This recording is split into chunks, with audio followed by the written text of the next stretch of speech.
kami dari Telkom University dengan saya Ken Rangga Dinar, dengan rekan saya di sini ada Hisyam Hawari sebagai desainer dan ada Friska Febriani Kurniawan sebagai desainer juga. Oke, mungkin langsung next aja dah, Sam. Oke, mungkin Dewan Juri yang terhormat dan teman-teman semua di sini sering sekali ya mungkin ada beberapa yang sudah familiar nih dengan pesan-pesan yang muncul mungkin di gadget Dewan Juri masing-masing ataupun teman-teman. Karena di sini banyak sekali ya kita sering sekali menemukan bahwa banyak sekali pesan-pesan dari nomor tidak dikenal dengan berbagai macam motif, mulai dari penipuan, mulai dari penawaran pinjaman dan lain sebagainya. Dan kita pun sebenarnya menduga-duga dan belum mengetahui kok tiba-tiba nomor kita bisa tersebar, bahkan ada sampai yang tahu nama kita gitu. Mungkin next. Oke, latar belakang masalahnya, jadi kita sebagai tim Bakmi ini pertamanya berangkat dari masalah tersebut, akhirnya penasaran nih sebenarnya yang mengalami problem ini tuh tim kita doang ataukah masyarakat juga gitu. Akhirnya kita menyebar kuesioner di mana diisi oleh 147 responden. Ternyata mereka di masalah yang pertama adalah mereka 40% dari mereka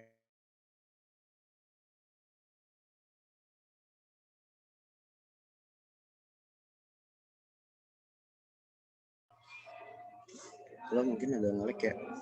Syam, bisa di next. Oke, sedangkan yang selanjutnya kita juga memvalidasi nih apakah banyak dari 147 responden ini ternyata 92,5%-nya ini pernah mendapatkan SMS dari nomor tidak dikenal gitu, berisi tawaran pinjaman dan motif atau modus lainnya. Oke, next. Oke, nah apa sih yang sebenarnya tim Bakmi ini tawarin? Nah, tim Bakmi ini kita menawarkan aplikasi Tini, yaitu anti penipuan, di mana konsepnya ini menghasilkan dua fitur yang kami unggulkan, yaitu untuk pelaporan dan pengecekan gitu, yang berdasarkan nomor handphone dan nomor rekening dari penjual ataupun pengirim pesan tadi, dengan dikemas dengan user interface yang menarik, modern, simple, dan memudahkan setiap penggunaan user. Mungkin bisa di next. Untuk pembuat apakah sebenarnya aplikasi kayak gini tuh udah ada belum sih yang sebelumnya udah digunain? Nah, sebenarnya tuh udah ada aplikasi seperti cek rekening untuk memvalidasi rekening untuk penjual gitu. Terus ada lapor, ada kredibel.co.id, dan inovasi dari kami menciptakan 7 fitur unggulan, yaitu fleksibilitas dalam aplikasi, pelaporan nomor HP, pelaporan nomor rekening, pengecekan nomor HP penjual, pengecekan nomor rekening penjual, dan reward pelaporan serta materi edukasi dalam aplikasi. Oke, next. Oke, selanjutnya ini ada desain prosesnya, di mana untuk pembuatan aplikasi Tini ini kita menggunakan metode design thinking, di mana ada 5 tahapan. Yang pertama di sesi empathize, bisa di next. Kita melakukan user interview dan penyebaran kuesioner seperti yang telah di-mention saya tadi gitu. Oke, mungkin next. Setelah itu result dari interview serta kuesioner itu kami kumpulkan menjadi 5 poin utama. Yang pertama, kebiasaan belanja online mereka dan platform apa sih yang mereka gunakan untuk belanja online. Lalu selanjutnya ada penipuan mengenai belanja online. Lalu ada SMS dari yang tidak dikenal. Lalu selanjutnya ada apakah itu termasuk pencurian data pribadi kalau misalnya mereka mendapatkan SMS dari nomor yang tidak kenal, bagaimana pandangan mereka. Dan yang terakhir adalah antisipasi apa nih yang sementara ini mereka lakukan. Next. Dari situ kita dapatkan 5 problem statement, di mana yang pertama, kemudahan transaksi dari platform pembelajaran online yang sudah tersedia itu menjadi prioritas dari user, di mana user banyak sekali yang memilih penggunaan e-commerce. Namun ternyata user juga sering menemukan perbelanjaan di luar e-commerce yang harganya murah dan lalu mereka terpancing untuk membeli di sana. Lalu yang kedua, masyarakat resah banget nih sama penipuan yang dilakukan oleh pembelajaran online. Terus yang ketiga, masyarakat sudah nggak asing lagi sama adanya SMS dari nomor yang tidak dikenal. Yang keempat, masyarakat menilai itu juga termasuk dari pencurian data. Dan yang terakhir ada berapa antisipasi udah dilakukan dia, cuman sepertinya caranya masih kurang efektif. Next. Dari situ ada 2 persona. Yang pertama ada malah di gadget addict, Di situ dia goals-nya terhindar dari SMS nomor tidak dikenal, dan yang kedua ada Tony, goals-nya itu mendapatkan harga murah dari all shop, cuman dia goals-nya juga tidak ingin tertipu. Gitu. Next, biar mempersingkat waktu juga. Lalu selanjutnya ada customer journey map-nya ini dan storyboard, di mana pertama yang di journey ini adalah kisah mengenai orang yang ingin mencari barang murah di sosmed. Lalu dia sampai menghubungi penjualnya, melakukan transfer, tapi ternyata dia menjadi korban penipuan dari aplikasi tersebut. Lalu diproses dengan aplikasi kami. Next. Mungkin ini brainstorming dari idenya yang tadi menjadi 7 itu dikelompokkan lagi. Ini brainstorming dari tim kita. Next. Lalu ada prioritizing feature, di mana fitur yang mungkin bisa dilihat di situ. Biar mengetahui juga. Next. Dan fitur yang utama di sini kita punya pelaporan dan pengecekan dari setiap nomor rekening dan nomor telepon. Lalu ada reward dan edukasi serta tampilan yang user friendly. Next.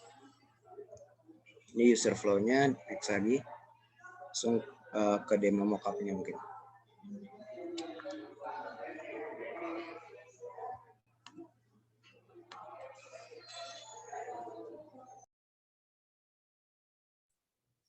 Baik, untuk demo mockup-nya di sini yang pertama ada login dan registrasi, di mana setelah login dan registrasi ini kita akan konfirmasi ada 2 dokumen, yaitu ada foto tanda pengenal dengan mengambil selfie juga dengan tanda foto pengenal. Contohnya seperti ini. Lalu setelah submit dokumen KTP, kita akan foto bareng KTP juga. Lalu setelah dokumen berhasil, kita masuk login. Nah, ini tampilan home utamanya, ada misi, hadiah, dan edukasi. Nah, untuk yang pertama, untuk fitur pelaporan sendiri itu berada di navigasi bar yang tengah, di mana ada data pelaporan, pelaporan nomor handphone, dan nomor rekening. Nah, untuk contoh yang akan saya demokan yaitu pelaporan nomor handphone. Di sini setelah disubmit bukti penipuan dan segala macamnya, kita bisa melihat data laporan yang telah kita laporkan. Nah, setelah itu untuk pengecekan nomor HP atau nomor rekening ini, nah untuk nomor rekeningnya kita isikan apa itu platform yang di ini sama nomor rekeningnya, ada data pengecekan juga. Nah, setelah dicek ternyata pengecekan yang tersebut tuh langsung ke riwayat pengecekan. Nah, setelah itu ada reward dan hadiahnya dan misinya itu ada di sini. Nah, untuk hadiahnya bisa dideskripsikan di sini. Untuk salahnya, skenario yang pertama itu yaitu testing page login dan registrasi. Berdasarkan hasil testing kita pada menggunakan aplikasi Maze, terdapat 65% average sukses untuk melewati login dan registrasi. Di sini average point-nya terdapat 79. Lalu testing page pelaporan average suksesnya ada 63,2% dengan poin 63. Lalu testing page pengecekan ada average sukses 63,2 dengan 68 poin. Ini testing result-nya mendapatkan total poin 70. Ini ada user feedback dari pengalaman menggunakan aplikasi Tini dan fitur apa yang perlu ditambahkan di aplikasi Tini dengan scale untuk melakukan registrasi 9,7, scale melakukan pelaporan 8,8, scale rekening pengecekan nomor rekening dengan 8,8. Sekian dari presentasi kami. Baik, terima kasih kepada tim Mbak Mi atas presentasinya. Selanjutnya sesi tanya jawab kepada Dewan Juri. Waktu dan tempat dipersilahkan. Baik, terima kasih atas penjelasannya tim Mbak Mi. Ini idenya cukup bagus ya, untuk kalau kebanyakan masyarakat tuh yang sering kena tipu online lah ya. Ini yang cukup membantu dari segi masalah. Mungkin dari segi masalah nggak ada komentar sih, udah mencukupi. Mungkin dari segi UI ya, saya pengen lihat coba UI-nya lagi.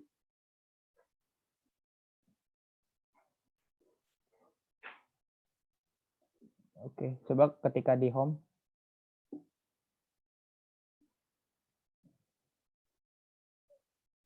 Nah, ini di home-nya ya.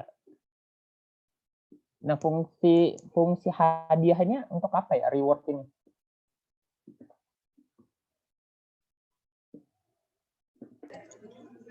Mungkin saya izin menjawab ya. Untuk fungsi hadiah ini adalah untuk penukaran poin dari setiap misi yang udah dilakukan. Jadi misalnya si user ini udah berhasil melakukan pelaporan nih. Nah, nanti setiap pelaporannya dia diakumulasiin jadi poin, dan setelah itu bisa ditukarkan sama hadiah. Jadi user juga dapat benefit gitu dari pelaporan penipuan ataupun SMS yang beredar kayak gitu sih. Promonya ini vouchernya berupa dari makanan ya, seperti kayak cashback. Iya. Ini sebenarnya variasi sih, lebih ke biasanya kan hadiahnya wallet gitu, karena yang enteng-enteng aja gitu. Karena dia pun dapat poinnya mudah gitu, diakumulasin dari per beberapa laporan tuh dia bakalan gampang. Ya, berarti poinnya ini nanti bisa ditukarkan menjadi hadiah gitu ya? Iya, betul sekali. Oke. Nah, ini untuk dari segi button navigation, ini kan kalian navigasinya ada 3 ya. Kenapa kalau ada 3, kenapa nggak ditampilin label infonya? Label info untuk apa judul navigasinya maksudnya? Iya, kan ini cuma ada 3 nih. Kalau saran saya, kalau emang navigasinya cuma 3 sih, mending ditampilin label infonya. Misalkan di home, ya tampilin label home. Nah, kalau semakin banyak navigasinya, it's okay, labelnya dihilangkan gitu. Misalkan kan batas navigasinya itu 5 ya, maksimal. Ini kan cuma 3, kenapa nggak ditampilin? Oke, ini mungkin kemarin lebih ke simplifitas aplikasinya aja gitu, karena kita juga untuk UI-nya menggunakan yang simple-simple gitu sih, clean design. Jadi kita waktu itu berharapnya biar lebih mudah digunakan juga gitu, karena kan fiturnya juga nggak terlalu banyak. Kayak kita menggunakan 3 navigation bar utama gitu sih. Iya, maksudnya kalau 3 ini jadi kayak user juga bingung nih. Yang tengah apa, yang kanan juga apa, kalau yang kiri pasti udah tahu home. Terus satu lagi ini ada nggak hasil respon dari pelaporan tersebut? Jadi nanti kan tadi ada form buat pelaporan tuh, nanti hasilnya tuh kita bisa lihat nggak? Berupa jawaban kah apa gimana? Untuk hasil pelaporan itu nanti akan ditampilkan di notifikasi itu berupa apa sih, accepting dari kita kan ada kerjasama dengan BPKN, Badan Pusat Pengelola itu kan, pengelola konsumen itu. Nah, itu tuh bakal ada di data pelaporan ini, apakah disetujui atau enggak gitu. Nah, setelah disetujui itu bakal ada poin yang bakal kita ambil. Berarti cuma ada status doang ya, ini disetujuin atau pending seperti itu ya? Ya. Nah, berarti untuk hasil pelaporannya dari aplikasi ini nggak ada ya? Jadi si user bisa tahu nih hasil dari respon pelaporan dia, jawabannya gimana. Kalau misalkan sekedar dari notifikasi, yang ditampilin notifikasi seperti apa tuh? Ada tampilannya nggak?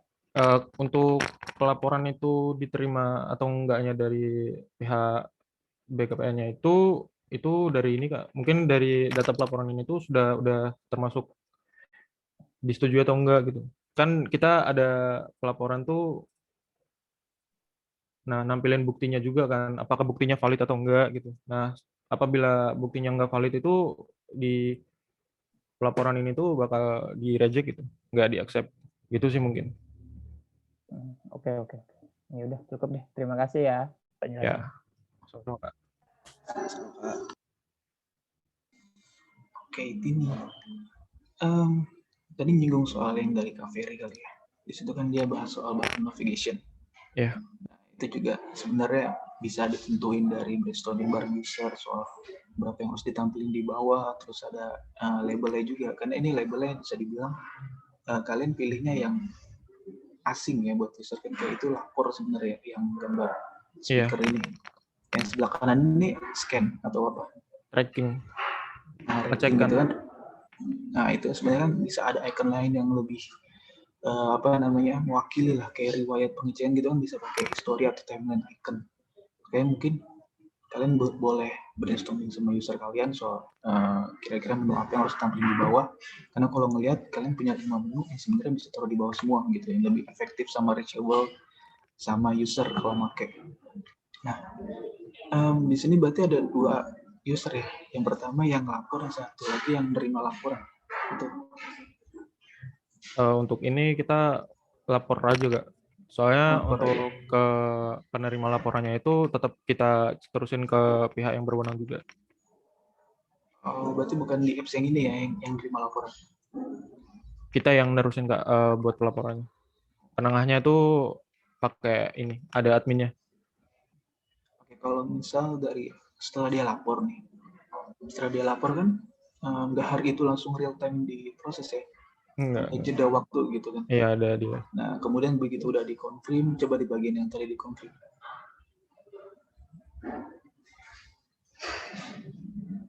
Ya, Mbak.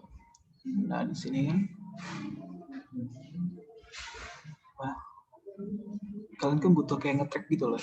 Ya sih, coba di bagian yang trackingnya di mana? Yang sudah diproses atau belum? Yang bagian itu di sini Kak. Nah, ya, di sini kan ada kemungkinan selain disetujui, ada juga di reject gitu, nggak disetujui gitu. Iya. Nah, proses dari kalau nggak disetujui itu kayak gimana? Apakah udah clear gitu aja atau kalian nyediain experience sendiri gitu, flow sendiri buat ngemasalahin itu, permasalahan itu, apalagi ini berkaitan sama penipuan ya? Untuk tidak valid atau tidaknya itu bakal disampaikan di notifikasi Kak. Nanti di sini tuh ada notifikasi kenapa dia itu di accept atau di reject gitu. Jadi ada detailnya tuh di notifikasi. Cuman kemarin mau nambahin itu enggak. Oke, berarti user lebih diarahin buat bikin laporan baru kalau misalkan laporan pertamanya gagal. Ya. Yeah. Oke. Ya udah itu aja sih.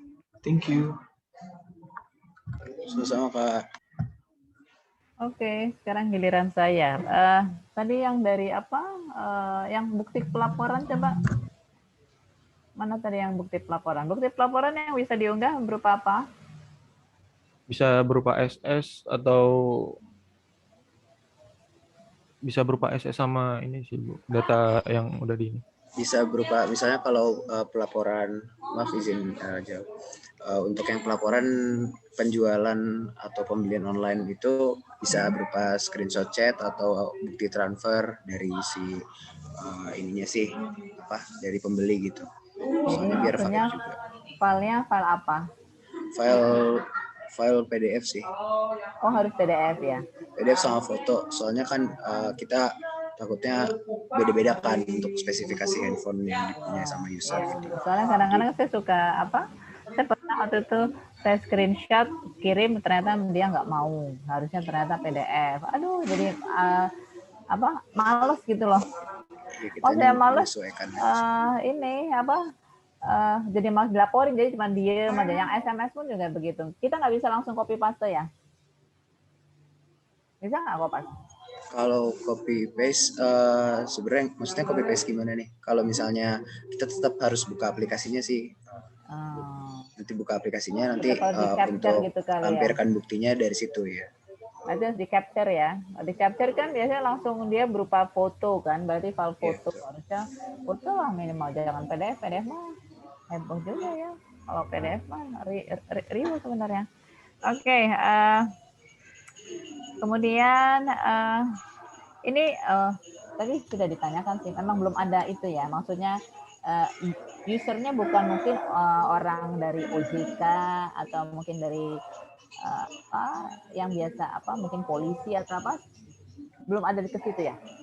Oh, kalau untuk target user kita semua lapisan masyarakat sih Bu, karena yang mengalami masalah ini ternyata sebenarnya itu banyak banget gitu, nggak cuman dari kalangan anak muda atau dari pekerja pemerintahan dan lainnya, karena kita pun berusaha nge-clusterin user dari interviewnya itu dan dari kuesioner juga berdasarkan umur, di mana mungkin ada beberapa preview untuk interview nih, ada dari kalangan ibu-ibu, ada dari anak muda, dan dari pekerja kantoran juga gitu. Jadi kita emang targetnya di masyarakat umum gitu. Cuma kita bekerja sama juga dengan lembaga yang menyediakan pelaporan untuk kasus seperti ini. Ya, itu maksudnya lembaga yang dilaporkan itu biasanya OJK ya. Itu kan biasa untuk rekening-rekening atau ya polisi lah sebenarnya. Iya, betul. Ya. Mungkin bisa ditambahkan ada suatu kontak siapa gitu nanti, kalau misalkan ini kontak siapa atau apa gitu ya, untuk misalkan kalau ada apa-apa kan bisa mencari informasi lebih lanjut ya. Oke. Terima kasih. Terima kasih juga Bu. Ini mungkin langsung closing aja Pak. Closing aja. Oke, mungkin terima kasih untuk Dewan Juri dan teman-teman finalis Lomba Teknofair 8.0.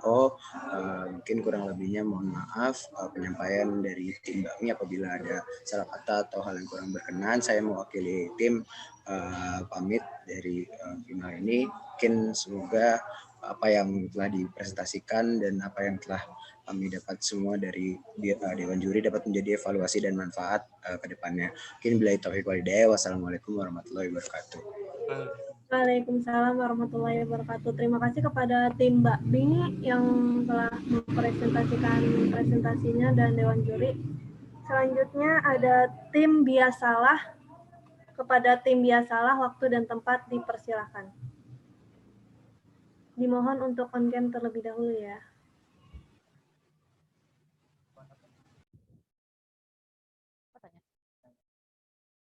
Maaf tadi untuk apa Kak? Ya, silakan. Oh ya, udah. Mulai. Ya. Bismillahirrahmanirrahim. Assalamualaikum warahmatullahi wabarakatuh. Selamat siang semuanya. Kami dari tim Biasalah Universitas Gunadarma akan mempresentasikan rancangan aplikasi Mita. Perkenalkan, saya Nadia dan dua rekan saya, Ridwan dan Dava. Pandemi COVID-19 memberikan dampak yang sangat besar bagi dunia, salah satunya di Indonesia. COVID-19 memberikan banyak pengaruh dalam berbagai sektor, antara lain adalah sektor ekonomi, kesehatan, dan lingkungan. Pencemaran lingkungan di Indonesia akibat buruknya pengolahan limbah selama pandemi berada pada tingkat yang mengkhawatirkan. Hal ini juga disebabkan pesatnya laju pertumbuhan penduduk yang sebanding dengan meningkatnya jumlah limbah rumah tangga. Salah satunya adalah minyak jelantah. Minyak jelantah merupakan limbah minyak yang berasal dari jenis-jenis minyak goreng.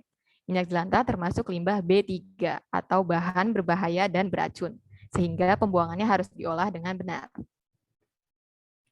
Berikut adalah data konsumsi minyak goreng sawit dalam rumah tangga di Indonesia pada tahun 2002 hingga 2017. Dari data tersebut, pada tahun 2018 hingga 2020 diprediksikan akan mengalami kenaikan setiap tahunnya. Meningkatnya konsumsi minyak goreng sawit tersebut dapat mempengaruhi peningkatan jumlah limbah minyak jelantah yang dihasilkan oleh rumah tangga. Berdasarkan data yang kami peroleh dari 169 responden, masih terdapat sekitar 19% responden yang masih menggunakan minyak goreng lebih dari 3 kali. Padahal, memakai minyak goreng yang dipakai berkali-kali dapat merusak kesehatan tubuh kita. Misalnya timbul beberapa penyakit seperti jantung, stroke, hingga kanker. Dari data tersebut juga dapat diketahui bahwa kebanyakan dari responden memilih untuk membuang minyak jelantah ke tanah, ke saluran air, dan ke tempat-tempat lainnya. Alasan responden memilih untuk membuang minyak jelantah yang mereka miliki diantaranya karena kurangnya informasi yang mereka dapat mengenai pengolahan minyak jelantah agar menjadi sesuatu yang lebih bermanfaat. Padahal jika diolah dengan baik, minyak jelantah dapat diubah menjadi produk yang memiliki manfaat dan nilai jual. Contohnya seperti biodiesel. Penggunaan biodiesel dapat mengurangi efek rumah kaca dibandingkan dengan penggunaan solar. Sebagai solusi dari permasalahan tersebut, kami merancang aplikasi Mita. Mita adalah aplikasi penjualan minyak jelantah yang menggunakan sistem antarjemput. Tujuan aplikasi Mita adalah mempermudah penjualan minyak jelantah tanpa harus mencari pengepul, membantu perekonomian masyarakat, serta mengurangi pencemaran lingkungan.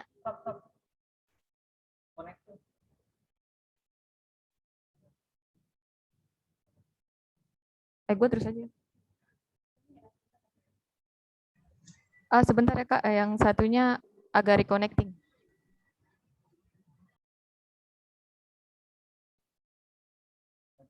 Oke, saya lanjutkan. Dalam pembuatan aplikasi ini, kami menggunakan metode user-centered design dengan menempatkan pengguna sebagai pusat dari proses pengembangan sistem. Metode ini terdiri dari 4 tahap. Tahap pertama yaitu understand content of use, di mana kami menentukan konteks masalah yang akan diangkat oleh aplikasi ini. Pada tahap specify user requirements, kami menentukan kebutuhan user dan tujuan yang akan dicapai dengan menyebar kuesioner dan melakukan wawancara. Hasilnya responden didominasi oleh mahasiswa, ibu rumah tangga, dan karyawan swasta dengan permasalahannya masing-masing, yaitu yang pertama ada Ibu Alicia, seorang ibu rumah tangga yang mengalami kesulitan dalam mencari pengepul untuk menjual minyak jelantahnya. Yang kedua ada Kak Nida, seorang baker yang kekurangan pengetahuan mengenai pengolahan minyak jelantah. Yang terakhir ada Mas Haikal, seorang karyawan swasta yang tidak memiliki banyak waktu untuk menunggu pengepul datang membeli minyak jelantahnya. Nah, dari permasalahan tersebut, pada tahap design solution, kami merancang solusi dari user requirements, mulai dari wireframe, mockup, hingga prototype. Untuk prototype aplikasi Mita akan dijelaskan oleh rekan saya, Ridwan. Kepada Ridwan, dipersilakan. Oke, perkenalkan nama saya Ridwan. Saya akan menjelaskan prototipe Mita. Ketika kita buka aplikasi Mita, kita akan ditampilkan splash screen dari Mita, lalu akan tampil 3 onboarding tentang aplikasi kami. Setelah itu akan diarahkan ke menu login. Jika user belum mempunyai akun, user dapat membuat akun terlebih dahulu. Setelah login, kita akan ditampilkan ke menu home yang terdapat 3 fitur utama, yaitu penjemputan, drop oil, tukar poin, dan 4 navigasi, yaitu Randa, aktivitas, inbox, dan profilku. Di penjemputan terdiri dari beberapa form penjemputan seperti jumlah minyak, lokasi, jadwal penjemputan, dan metode pembayaran. Setelah itu akan tampil notifikasi dan kita langsung diarahkan ke navigasi aktivitas. Di drop oil tempat untuk menjual minyak secara langsung dengan cara mendatangi drop point terdekat. Di fitur drop point mempunyai fitur scan QR code untuk men-scan agar transaksi kita dapat dilakukan. Dan ada fitur drop point terdekat, yaitu tempat-tempat yang sudah disediakan agar kita dapat menjual minyak secara langsung. Jika pengguna sudah menjual minyak, akan mendapatkan poin, dan poin tersebut dapat ditukarkan berupa barang di fitur tukar poin. Artikel, yaitu informasi seputar minyak, seperti cara pengolahan minyak, limbah, dan lain-lain. Di navigasi aktivitas, ada penyebutan minyak tukar poin yang berlangsung dan sudah selesai. Di aktivitas berlangsung, untuk mengetahui status penyebutan, pengguna dapat melihat di fitur pesan driver yang menggunakan pesan otomatis. Di navigasi inbox berisi pesan penjemputan, tukar poin, promo, penarikan uang, dan lain-lain. Di navigasi profilku terdiri dari pengaturan akun dan informasi lainnya. Di pengaturan akun, kita dapat mengubah profil pengguna seperti nama lengkap, email, nomor rekening, dan lain-lain. Untuk menarik saldo Mita Pay, masukkan data sesuai form, lalu masukkan PIN, lalu konfirmasi. Untuk keamanan akun, kita dapat mengubah kata sandi, ubah PIN, verifikasi data diri. Untuk informasi lainnya, hubungi kami, FAQ, syarat, dan ketentuan. Sekian dari penjelasan prototype, akan saya kembalikan kepada Nadia untuk Nadia dipersilakan.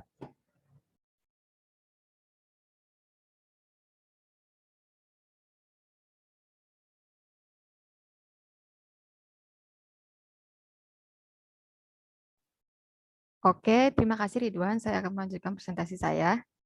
Next. Kemudian pada tahap terakhir, yaitu evaluate against requirements, kami melakukan pengujian menggunakan metode User Experience Questionnaire. Dalam penggunaannya, UEQ memberikan pengukuran yang komprehensif terhadap penelitian mengenai pengalaman pengguna.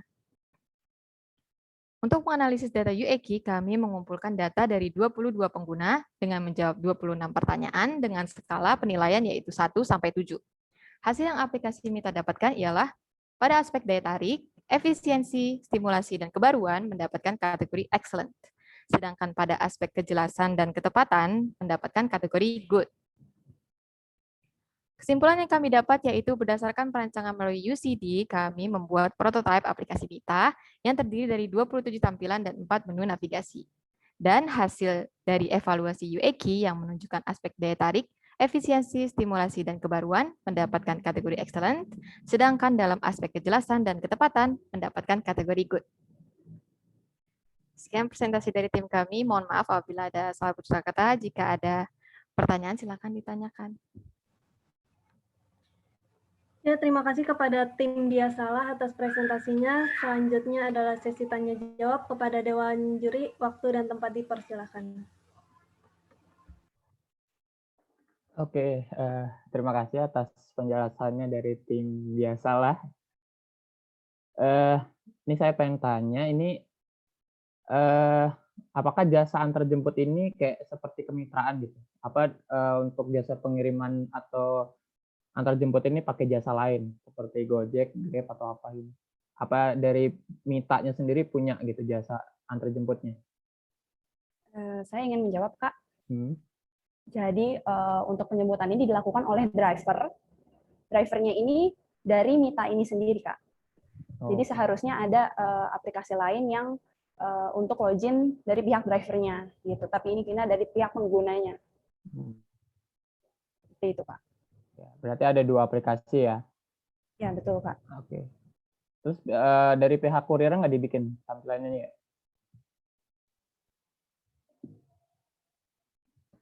Untuk saat ini belum, Kak. Oke. Nah, untuk yang aplikasi untuk user, itu si user dapat menjual dan membeli berarti ya? Hanya dapat menjual, Kak. Lalu yang pembelinya itu dia membelinya lewat mana tuh? Oh, untuk membeli nanti ada aplikasinya lagi, Kak, sendiri, Kak. Beda lagi.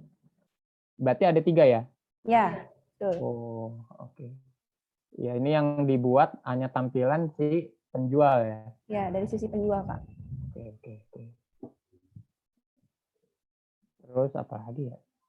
Udah sih dari segi ini agak masalahnya agak ini ya, agak umum gitu. Jadi kayak zaman sekarang tuh kayaknya buat penjualan minyak jelantah agak udah jarang juga gitu buat nyarinya juga kan.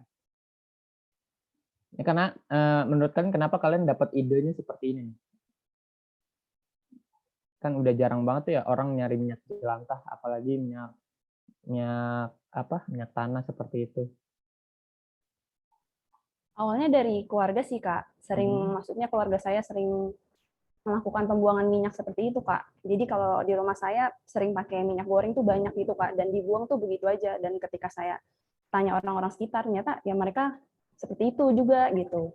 Dari situ saya penasaran aja sih, sebenarnya dari minyak ini nih ada nggak sih efek sampingnya kalau dibuang ke lingkungan, dan untuk efek apakah ada nilai jual lagi yang bisa dilakukan oleh minyak jelantah ini gitu. Oh, oke. Cukup sih ini dari segi tampilan udah cukup menarik ya bagi saya. Mungkin dari segi ide juga ya lumayan agak membantu lah dari segi masalah juga. Oke, cukup Kak. Ya. Cukup. Terima kasih. Oke, MITA. MITA itu dari minyak tanah gitu ya? MITA singkatan dari minyak jelantah. Oh, keren minyak tanah. Oh, minyak jelantah, Kak. Ya. Oke, ini kalian pernah ikut lomba pakai materi ini? Belum, Kak. Ini baru pertama kali. Belum ya? Iya. Oh, oke. Sebenarnya ada kayak kalau nggak salah ada startup yang kayak begini, dia ngumpulin barang-barang yang udah pakai gini buat dimanfaatin lagi. Terus ada juga batok kelapa kalau nggak salah itu sama kardus gitu. Model bisnis sama kayak kalian. Dia ngejemput barang terus dia bisa jual lagi. Sebenarnya menarik kalau kalian bikin bisnis prosesnya juga gitu. Apalagi tadi bilang ada 3 apps ya. Jadi benar-benar tahu tuh dari awal sampai akhir gitu gimana proses bisnisnya apps kalian. Iya. Nah, mungkin kita ke bagian UI-nya. di dashboard coba. Oke, kalau tadi dari UX itu UX-nya beneran kan ke user? Bener tes ke user? Iya, bener Kak. Oke, emang sih nggak aneh juga karena emang dari UI juga udah rapi, udah bagus, ya cukup nyaman buat dilihat sama user. Tapi di sini ada di beranda ini bagian Hai Nadia. Nah itu kalau fotonya diklik itu dia bakal kemana ya? Atau cuma sekedar apa aja?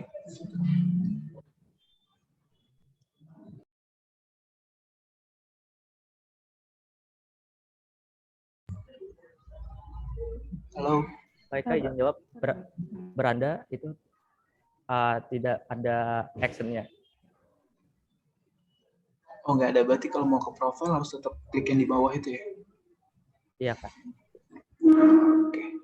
Nah sebenarnya itu kayak lumayan ganggu ke user kalau kalian coba pakai Mesh Design.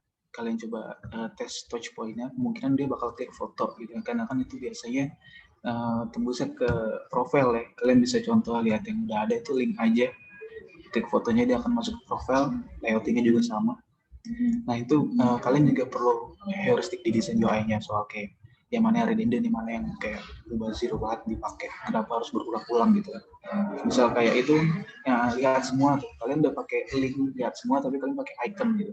Ya mungkin buat membantu, tapi ya kita perlu tahu juga sih bahwa user kalian sebenarnya icon oriented atau text oriented gitu. Nah, di sini ada inbox itu ada kalau ada notif gitu. Kenapa kalian pilih warna hijau warna kuning ketimbang warna merah yang di mana umumnya semua pakai warna merah.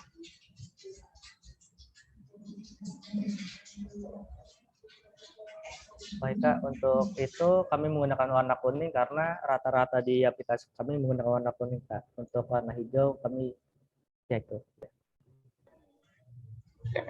Yang tadi bulat itu kalau ada pesan masuk. Nah itu kan ada titik tuh. Kenapa kalian pilih warna kuning? Kan kalau sebenarnya itu sebenarnya notif ya, biar orang tahu kalau oh itu ada pesan masuk gitu. Tapi kenapa kalian pakai warna kuning yang dominan gitu? Apa kalian nggak takut itu nggak bakal diklik sama user?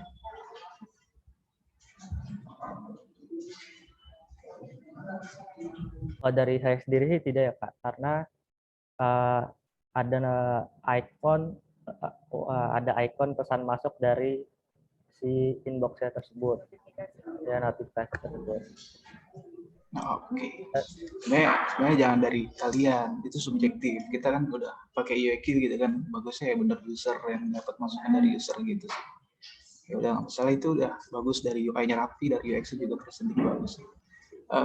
Kalau bisa diterapin coba. Thank you. Ya Kak. Terima kasih masukannya Kak. Oke, giliran saya. Itu tadi nerusin Bang Sabdo nanya yang tentang kuning. Kamu tahu nggak arti warna kuning apa? Itu harusnya psikologi warna ya. Kamu kalau harusnya lagi ikut kuliah kemarin IMK harusnya ada tuh tentang psikologi warna. Kenapa warna kuning? Ya, nggak apa-apa sih. Cuman maksudnya kamu belajar. Kalau kamu artinya kalau kita meletakkan sesuatu di sana di sini dengan gambar-gambar tuh harusnya kita tahu ya apa rationality-nya. Itu istilah dari ya di HCI sih, rationality design ya. Jadi kita harus tahu kenapa sih kamu warnanya ini, kenapa naruhnya sebelah situ dan seterusnya. Oke. Sekarang tentang apa hasil tadi dari apa UAQ tadi. Tadi ada 2 kategori ya, ada yang excellent sama good. Dari mana kamu tahunya itu? Boleh saya bisa lihat mungkin hitungannya atau dari apa gitu? Nah, ini kan tadi belum dikeluarin kan? Oke, apa artinya? Sudah Bu, ini sudah kami keluarkan tadi. Oh, betul sih? Iya Bu. Oh, oke. Menurut kalian terus dengan hasil atau dengan grafik seperti ini, apa yang harus di-improve? Hubungkan sama ya tampilan-tampilan kamu. Apa yang harus di-improve nih?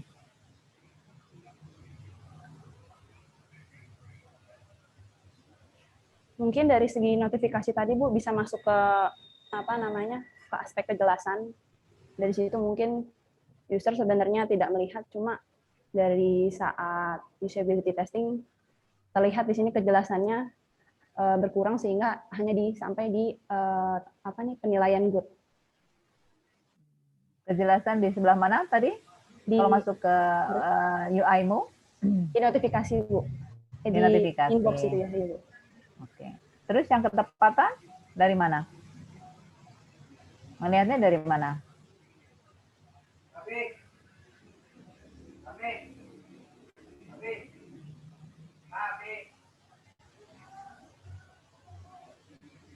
Melihatnya dari mana kalau ketepatan?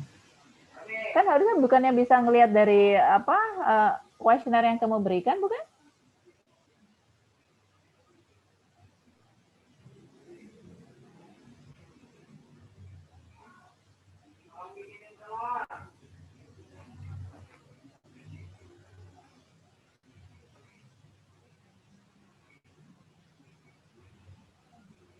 Saya itu menjawab untuk ketepatan itu sendiri dari gambar si ikonnya dan action dari icon tersebut, Bu. Pengertian dari icon tersebut. Misalnya apa? Misalnya kamu masukin ke UI kamu, coba. Yang mana coba? Ada contohnya nggak? Ketepatan dalam hal apa coba?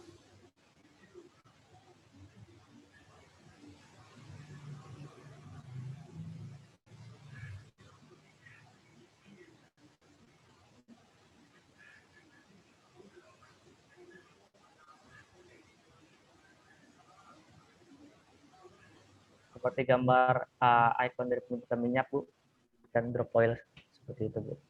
Ketepatan icon dan teksnya, Bu, agar UI agar pengguna lebih enak untuk dipandang, pengalaman penggunanya lebih baik. Oke, tadi berapa responden yang kamu itu pergunakan? 169 responden, Bu. 169. Oke, sudah cukup. Terima kasih. Ya, sama-sama Ibu. Terima Makasih, Bu. Oke, Nazliza nggak muncul. Nazliza. Baik, mari kita lanjut ke tim terakhir, yaitu tim SA Team. Kepada SA Team, waktu dan tempat dipersilahkan. Silahkan on cam dulu, SA Team.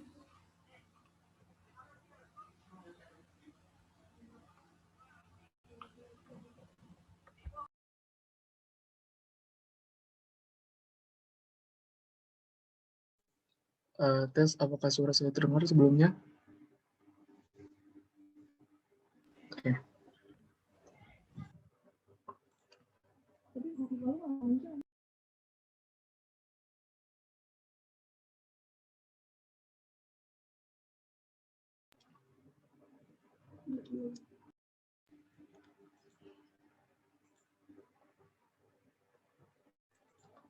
Mungkin sudah bisa dimulai ya.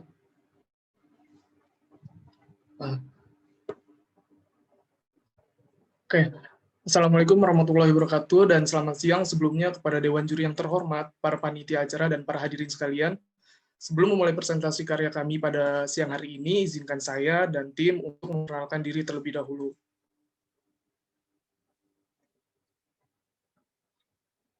Nah, di sini kami SA Team beranggotakan 3 orang yang terdiri dari saya sendiri, Muhammad Aksel Mubarak sebagai UX Designer, kemudian ada Safa Tatiela Rasati sebagai UX Researcher, dan ada Timothy Felix Ivano sebagai UI Designer. Nah, jika suatu berita bohong atau hoax dikatakan secara berulang-ulang, maka seolah-olah kebohongan itu akan menjadi sebuah kebenaran. Diperlukan satu langkah yang solutif dan juga eksekutif untuk mengatasi permasalahan tersebut. Dan atas dasar permasalahan itulah yang mendorong kami untuk membuat aplikasi. Tanyain sebagai aplikasi yang fast interactive anti-hoax with a single tap validation. Di sini mari kita berpikir secara sederhana. Di sini saya mengambil sebuah cuplikan informasi yang belum lama sempat terjadi dan bahkan menjadi trending di mana-mana, bahkan menimbulkan kekacauan. Dan izinkan saya untuk mengajak Dewan Juri sekalian yang terhormat dan para hadirin sekalian memikirkan jawaban yang tepat. Apakah berita ini merupakan fakta atau hoax?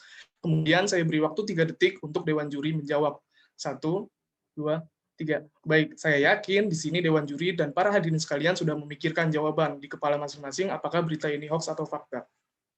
Kemudian selamat kepada Dewan Juri dan para hadirin sekalian apabila menjawab berita ini adalah fakta. Karena pada faktanya di lapangan berita tersebut adalah benar adanya. Sehingga saya yakin dan percaya bahwa Dewan Juri dan kita, para hadirin sekalian, adalah orang yang tepat untuk menggunakan aplikasi ini ke depannya. Karena urgensinya memang sangat dibutuhkan. Ada banyak orang di luar sana yang tidak mempercayai berita tersebut, seperti pada kasus yang terjadi di wilayah Banyumas, di mana masyarakat tidak menerima jenazah pasien COVID-19 karena mereka masih menganggap jenazah tersebut dapat menularkan virus. Padahal pada kenyataannya, dengan protokol kesehatan yang sedemikian rupa, hal tersebut tidak akan terjadi. Kemudian itu hanyalah sedikit contoh informasi yang beredar di masyarakat yang membentuk stigma. Ada banyak informasi lain yang kemudian ada di masyarakat menjadi sebuah berita seperti ini. Hoax ini dibuat oleh pihak yang tidak berwenang, disampaikan oleh yang tidak bertanggung jawab, disebarkan oleh mereka yang tidak peduli, dan dipercaya oleh mereka yang tidak tahu. Coba bayangkan, bagaimana jika hal tersebut terjadi pada Anda dan pada keluarga Anda. Saya rasa dan saya yakin Anda tidak ingin berada pada situasi tersebut. Fenomena hoax yang sangat merugikan ini tidak terjadi hanya sekali atau 2 kali saja. Berdasarkan data yang dihimpun oleh tim SDJN Aptika, tercatat ada 1.222 konten hoax yang terjadi antara bulan Februari sampai bulan April 2020 kemarin. Nah, itu kan dalam 3 bulan. Bagaimana kalau sampai saat ini kita kalkulasikan selama 1 tahun? Itu tentunya akan menghasilkan angka 4.888. Selain itu, sampai saat ini terdapat 800.000 situs penyebar hoax yang masih aktif. Coba bayangkan betapa memprihatinkannya kondisi informasi di negara ini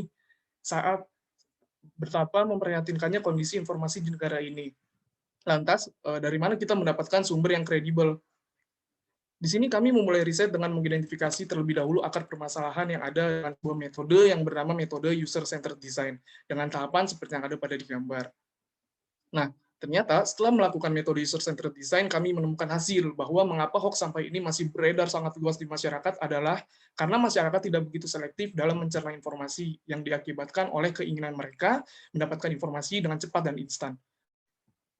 Kemudian untuk memvalidasi hal tersebut, kami melakukan studi kuantitatif dengan metode online survei kepada 107 responden. Dan ternyata hasil dari survei yang kami lakukan adalah kami menyimpulkan ada 3 main problem utama yang sedang terjadi di masyarakat pada saat ini.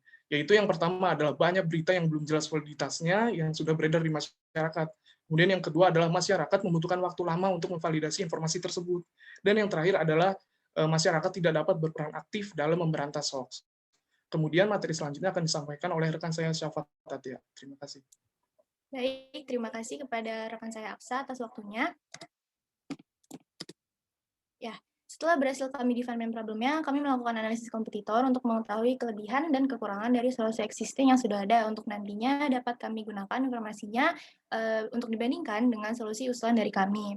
Nah, bisa dilihat di slide, terdapat 4 situs serupa yang terkemuka. Kami mengidentifikasi ada satu kekurangan yang sama, yaitu minimnya atau terbatasnya interaksi antar pengguna situs tersebut, atau sifatnya itu semacam community based only. Jadi, hal ini mengakibatkan pengguna tidak bisa berinteraksi dan melihat pertanyaan yang diajukan oleh pengguna lainnya. Oleh karena itu, kami mengusung sebuah solusi berbentuk aplikasi yang kami beri nama Tanyain. Kami menerapkan metode How Might We, mengidentifikasi user need, mental model, dan konteks skenario, sampai akhirnya bisa hadir dengan 3 fitur utama. Yang pertama adalah membaca berita, di mana pengguna bisa membaca berita yang sudah tervalidasi kebenarannya apakah berita tersebut hoax atau fakta. Kemudian ada plugin yang merupakan sistem scanner yang ada pada aplikasi kami, di mana nanti sistemnya pengguna bisa mendirect berita atau artikel di luar aplikasi Tanyain untuk didirect dan di-scanning apakah berita tersebut hoax atau fakta.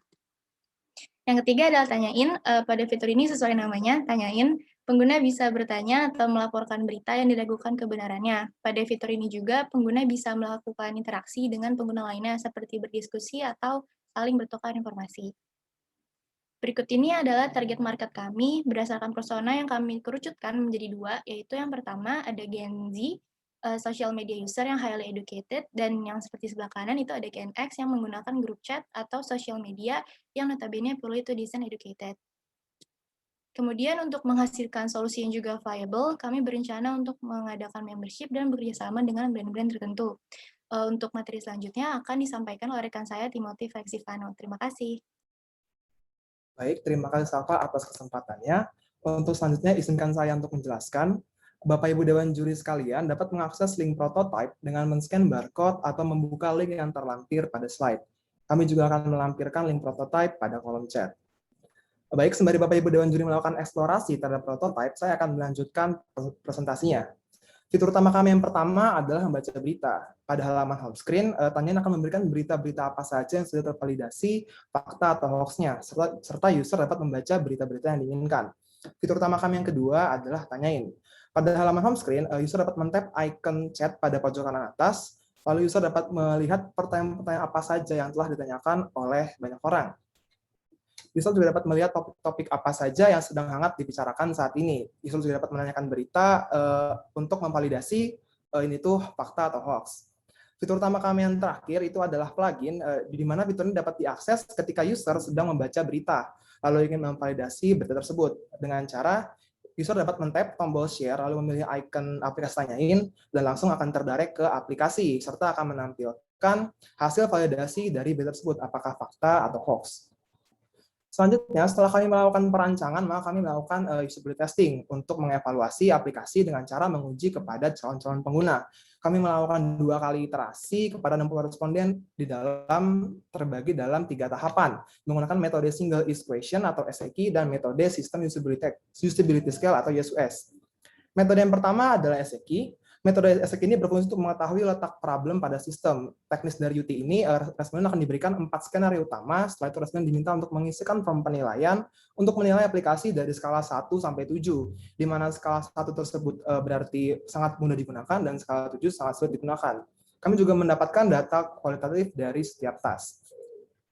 Berikut merupakan hasil rata-rata dari task membaca berita. Jadi pada iterasi terakhir, aplikasi mendapatkan skor 1,3 yang berarti sangat mudah digunakan. Lalu task berikutnya adalah memvalidasi berita pada fitur plugin. Kami mendapatkan rata-rata dengan skor 1,25 yang berarti sangat mudah digunakan seperti sebelumnya.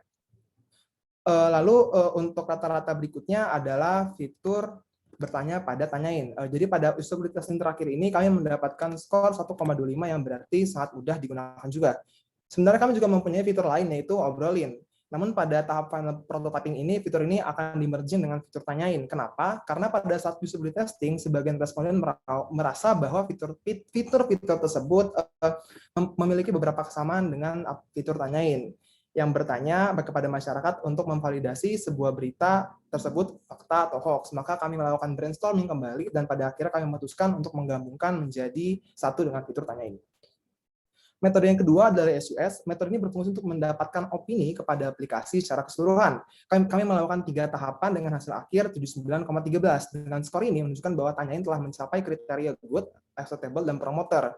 Good yang berarti aplikasi dapat berjalan dengan baik.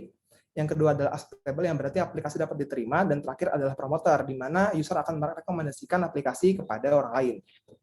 Sekian presentasi Tanyain dari kelompok Sesta Tim. Untuk selanjutnya kami kembalikan kepada moderator. Terima kasih. Wassalamualaikum warahmatullahi wabarakatuh. Waalaikumsalam warahmatullahi wabarakatuh. Terima kasih kepada SA Tim atas paparannya. Selanjutnya adalah sesi tanya jawab kepada Dewan Juri. Waktu dan tempat dipersilahkan.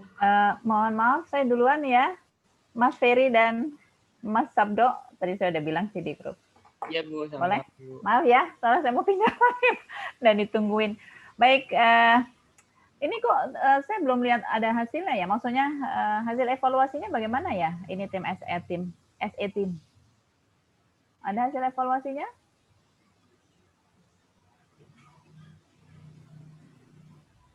Maaf Dewan Juri, hasilnya kami kalau misalnya raw-nya itu kami ada spreadsheet perhitungannya. Dan di PowerPoint-nya itu kami lampirkan hasilnya saja. Ibu Dewan Juri ingin melihat perhitungannya atau hasil akhirnya? Hasilnya sebenarnya hasilnya. Apa tadi saya nggak merhatiin ya? Boleh saya lihat hasilnya? Boleh, tentunya Dewan Juri yang terhormat.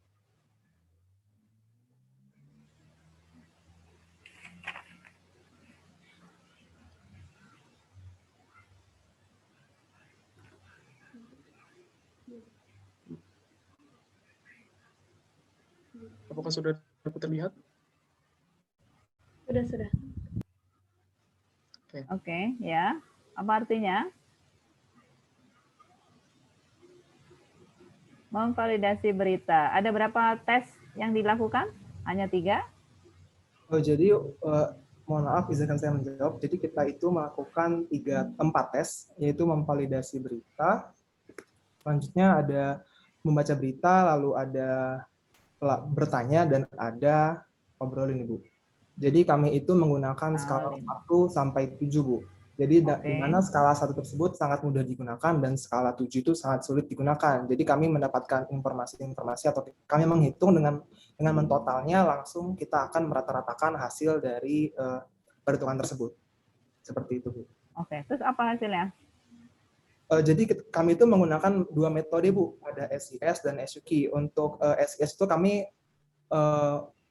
menganalisisnya itu dari tiap-tiap tas. Bisa Aksa bisa tolong ke atas. Nah, jadi untuk tas pertama ini kan membaca berita, Bu. Jadi untuk usability testing pertama itu kami mendapatkan skor 2,25. Nah, lalu pada usability testing kedua kami mendapatkan 1,65. Dan pada usability testing terakhir kami mendapatkan nilai 1,30. Jadi setelah kita membandingkan dengan utility sebelumnya, kami mendapatkan skor paling tinggi yaitu adalah 1,30 yang berarti sangat mudah digunakan. Itu juga diterapkan kepada tas-tas selanjutnya. Lalu untuk metode selanjutnya adalah SUS. Nah, pada metode ini kami itu akan memberikan akan menilai, responden akan menilai aplikasi secara keseluruhan gitu, Bu. Nah, baru nanti akan dirata-ratakan kembali dengan mendapatkan hasil pada usability testing terakhir yaitu adalah 79,13. Seperti itu, Bu. Terima kasih. Ya, berarti kalau baca hasilmu desain-desainnya masih belum masih merah ya. Sedangkan kalau melihat dari sisi ini yang UT3 apa ya? UT3 ini apa? Usability testing. Ya, apa tentang apa ini? Jadi kita melakukan 3 kali desain, Bu. Yang pertama ini yang berwarna kuning ini, kemudian mendapatkan skor sekian, kemudian kita ubah sehingga skornya naik, dan yang terakhir. Ya. Apa saja perbaikannya kalau gitu? Kenapa bisa sampai dari 58 jadi 79? Baik, Ibu. Mungkin boleh ke slide sebelumnya. Di bagian membaca berita. Nah, di bagian membaca berita. Di bagian membaca berita ini, jika kita lihat secara seksama, di bagian ini setelah kita melakukan usability testing, ternyata para responden dia tidak merasa nyaman dengan adanya warna kuning. Kenapa dia tidak nyaman? Karena menurut mereka lama-kelamaan matanya merasa sakit gitu ketika menggunakan aplikasi ini, dan akhirnya kita redesign menjadi warna biru gitu yang terlihat lebih soft. Nah, tetapi di sini juga memiliki kekurangan. Apa kekurangannya? Yaitu kekurangannya adalah si responden itu tidak menyadari gitu bahwa ada informasi hoax atau faktanya di artikel yang di list itu. Seperti itu. Nah, akhirnya kita mencoba si label hoax dan faktanya kita ubah keluar agar bisa lebih terlihat. Nah, sehingga mendapatkan skor hasil yang lebih besar. Begitupun dengan fitur-fitur yang lainnya selanjutnya. Cukup. Terima kasih. Izin panitia ya. Monggo berikutnya saya off dulu. Tapi saya belum live, tapi saya off ya. Mohon maaf ya. Saya ada ruang meet lain yang harus saya ikuti. Terima kasih. Salam sehat semua. Tetap semangat ya. Biarpun siapa saja yang berhasil, kamu sudah menjadi finalis semua ya. Siap, Bu. Terima kasih, Bu.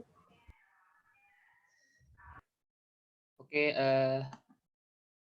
saya makasih tuh atas komentar dari Bu Dewi. Di sini saya pengen sedikit komentar dari segi UI aja ya. Mungkin dari segi masalah udah terjawab mungkin dari pertanyaan dari Bu Dewi tadi.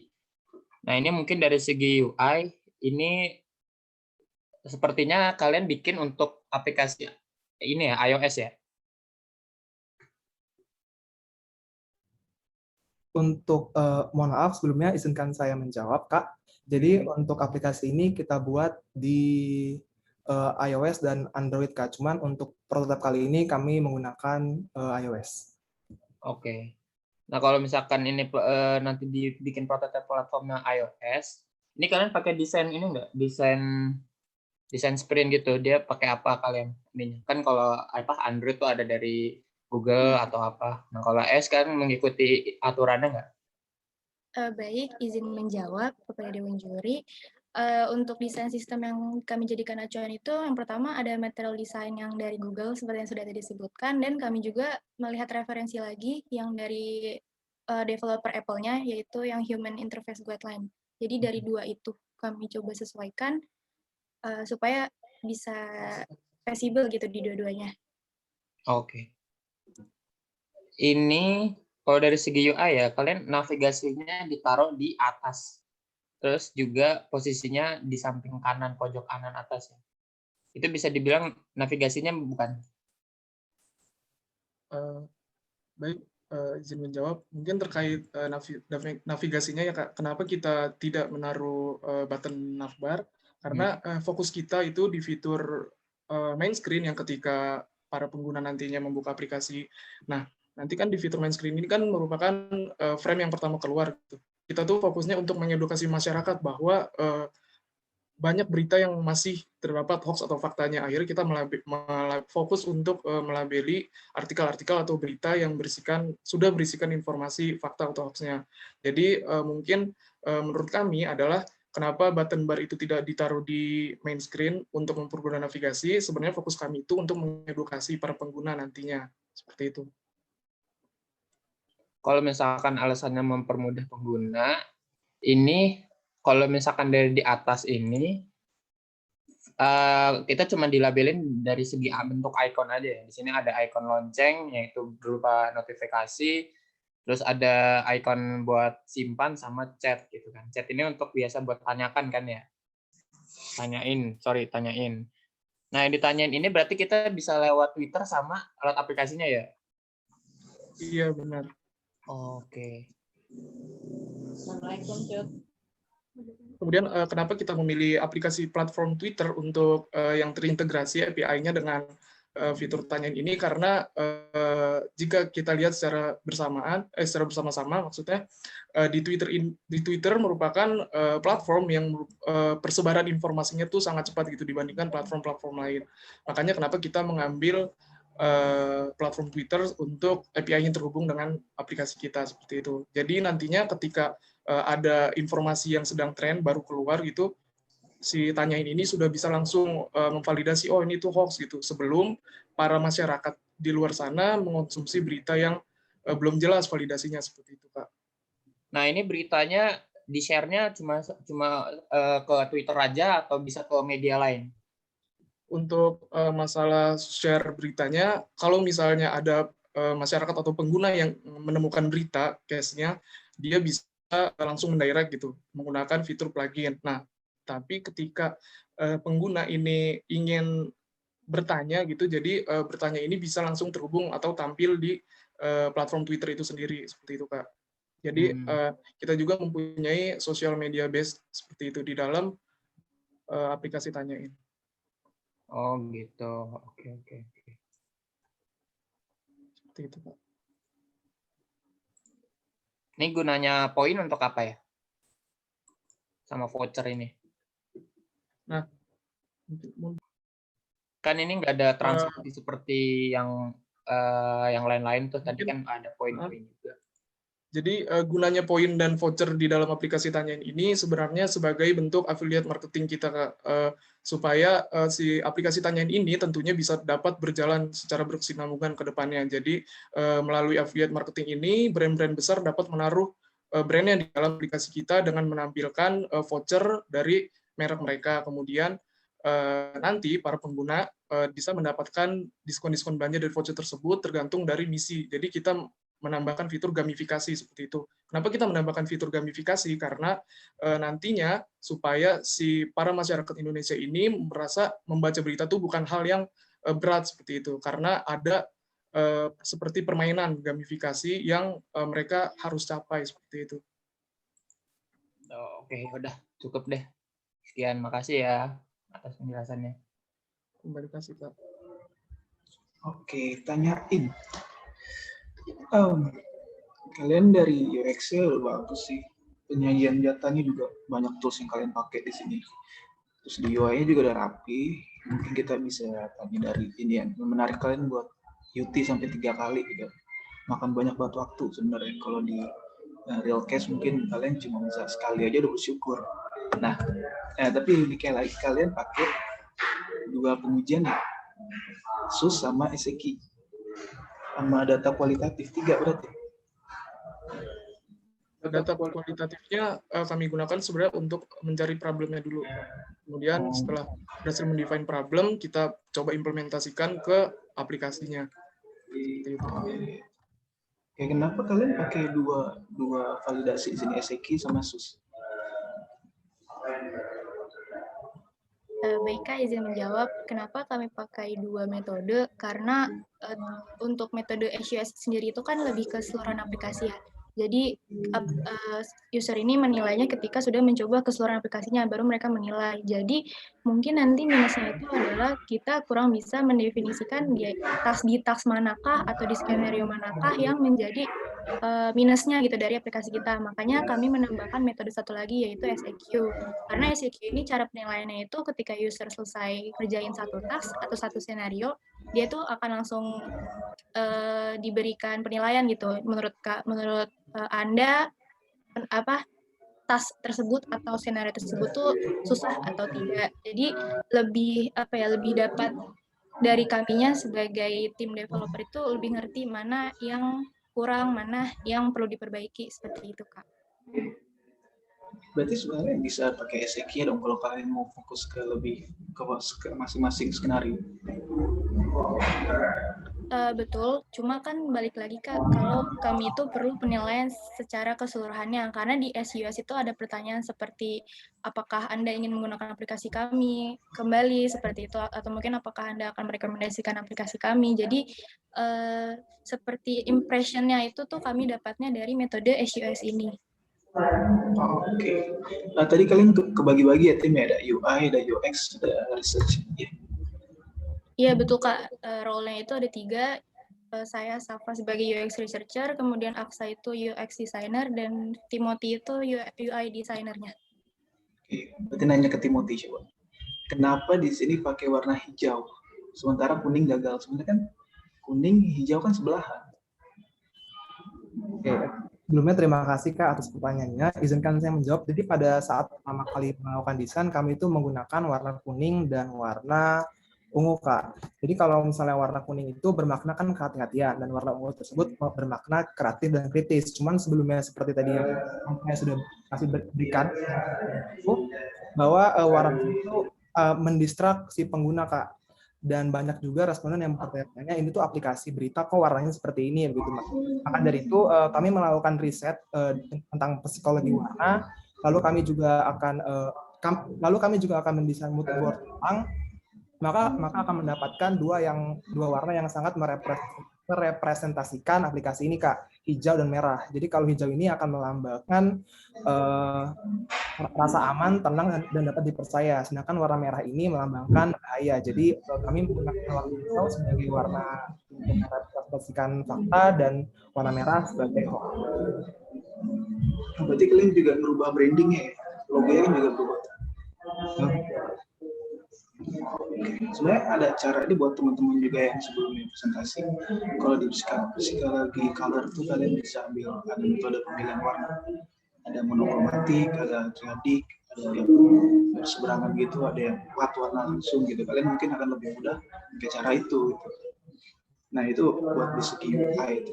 Oke, sisanya mungkin Atim ya namanya. Apa? Satim. Oke, bagus. Terus belajar improve ya. Thank you. Terima kasih Kak. Terima kasih Kak.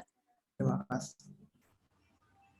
Ya, terima kasih kepada SA Team atas presentasi yang ditampilkan. Selanjutnya, acara selanjutnya yakni sesi dokumentasi. Diharapkan kepada para hadirin untuk menyalakan kameranya terlebih dahulu. Kepada operator dipersilahkan.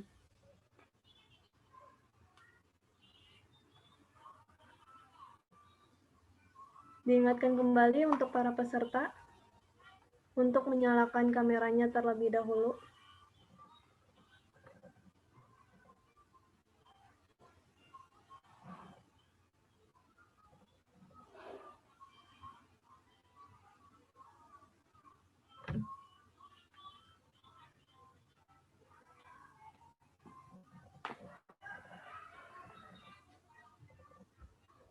Yang belum on kamera, masih kami tunggu untuk menyalakan kameranya ya.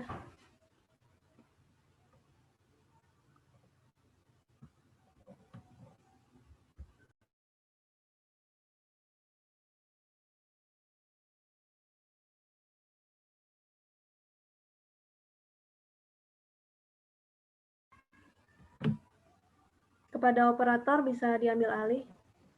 Ya baik, terima kasih MC. Untuk saat ini kita masuk ke sesi foto bersama. Pada sesi foto bersama kali ini akan ada 2 slide. Untuk slide pertama dimohon untuk bersiap-siap. 1, 2, 3. Ya. Untuk slide kedua mohon untuk bersiap-siap. 1, 2, 3. Ya, terima kasih. Saya kembalikan lagi ke MC. Saya persilakan. Ya, terima kasih operator. Selanjutnya akan ada penayangan video dari official partner kami yaitu Dewa Web. Mari kita simak bersama-sama.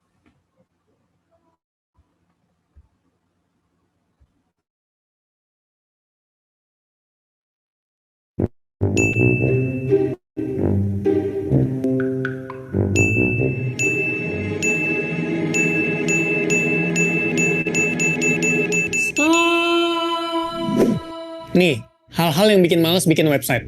Lu udah bikin website lu sampai sedemikian rupa. Gak makan, gak tidur, gak pacaran, gak nikah, gak bisa move on. Terus pas lu mau publish, nama domainnya lebih panjang dari kasih ibu.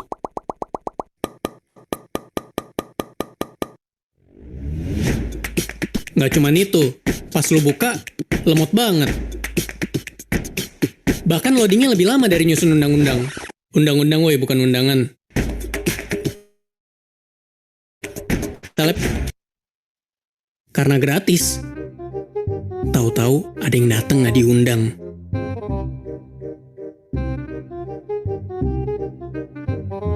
Pulang nggak diantar. Dan seperti 7 miliar manusia di bumi lainnya, lu kira lu akan dibantu sama customer service. Halo? Dengan customer service hostinggaja.com? Website saya kena hack nih. Nggak usah hubungin gue lagi. Dan ternyata, customer service-nya lebih susah dihubungin dari mantan. Hai kamu yang lelah dengan hosting abal-abal? Ahihaha, saya punya jawabannya. Pakai Dewa Web aja. Kamu nggak perlu khawatir dengan alamat domain yang terlalu panjang. Kalau domain yang kamu sudah keambil, kita nggak cuma bisa pakai .com kok. Ada .id, my.id, web.id, .net, .co, dan sebagainya. Dan dapat domain gratis loh untuk semua paket cloud hosting. Kalau lemotnya? Dewa Web menempatkan kamu di server cloud tercepat dengan unlimited bandwidth. Nggak ada lagi lemot-lemot. Kenapa? Takut kehack. Gak perlu khawatir kalau itu mah. Dewa Web melindungi website kamu dari serangan hacker, virus, malware, dan resiko kehilangan data dengan memberikan cloud backup gratis. Dewa Web sudah bersertifikat keamanan ISO 27001. Efektif iya, cepat iya, aman pasti. Kurang apa lagi ya? Oh. Tenang! Ninja Support bakal selalu ada sekejap dalam mood kamu. Halo, dengan Dewa Web. Ada yang bisa saya bantu?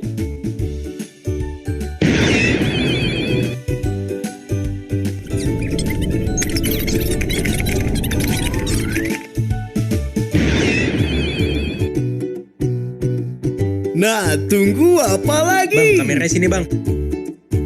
Nah, tunggu apa lagi? Urusan hosting dan website, ingat, Dewa Web. Cari hosting yang aman, Dev. Setelah menyimak video barusan, ada saran nih dari kami bagi kalian yang mau buat website tapi belum tahu mau hosting di mana. Nah, nggak usah bingung, kami tahu layanan cloud hosting terbaik di Indonesia yaitu Dewa Web. Dewa Web adalah penyedia layanan cloud hosting terbaik dan terpercaya di Indonesia.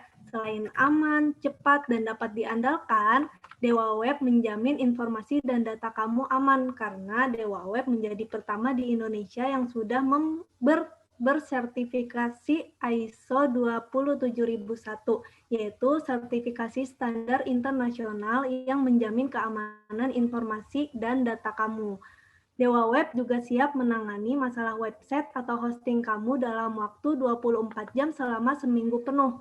Jadi jangan khawatir kalau website kamu mengalami kendala, pasti akan dibantu oleh Ninja Support Dewa Web. Tunggu apa lagi? Ayo, buat website kamu sekarang juga. Buat kamu yang masih bingung atau mau tahu lebih lanjut, bisa langsung tanya Ninja Support Dewa Web di dewaweb.com. Cari hosting yang aman, Dewa Web. Ya, sebelum memasuki acara terakhir, para peserta diharapkan untuk mengisi form feedback terlebih dahulu sebagai syarat untuk mendapatkan e-sertifikat. Form feedback dapat diisi melalui link atau barcode yang telah disediakan oleh panitia. Jika peserta ingin menggunakan link, maka peserta dapat melihat pada layar Zoom atau pada kolom chat Zoom. Atau jika peserta ingin menggunakan barcode, peserta dapat scan barcode tersebut pada layar Zoom. Atau bisa diakses, nanti akan dibagikan di grup WhatsApp. Oke. Selanjutnya, peserta bisa memfollow akun-akun media sosial Teknofair dan BEM-Fikti yang sudah tertera pada layar Zoom untuk melihat pengumuman terkait kegiatan-kegiatan selanjutnya. Baik, tak terasa kita sudah sampai di penghujung acara. Sebelum acara saya tutup, saya ingin berterima kasih kepada para peserta babak final kompetisi UX Design dan juri-juri sekalian yang sudah menyempatkan hadir pada hari ini sehingga acara dapat berjalan dengan lancar. Oleh karena itu, marilah kita tutup acara babak final kompetisi UX Design dengan mengucapkan hamdalah bersama-sama. Alhamdulillahirabbil alamin. Sekian dari saya. Apabila ada kesalahan baik dalam perkataan maupun dalam bersikap, mohon dimaafkan. Saya Qadarus HKA selaku Master of Ceremony dalam acara ini pamit undur diri. Wassalamualaikum warahmatullahi wabarakatuh. Waalaikumsalam warahmatullahi wabarakatuh.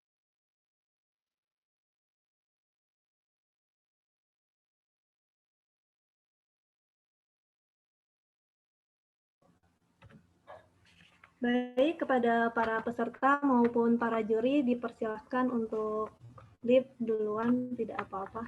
Terima kasih. Terima kasih panitia, terima kasih.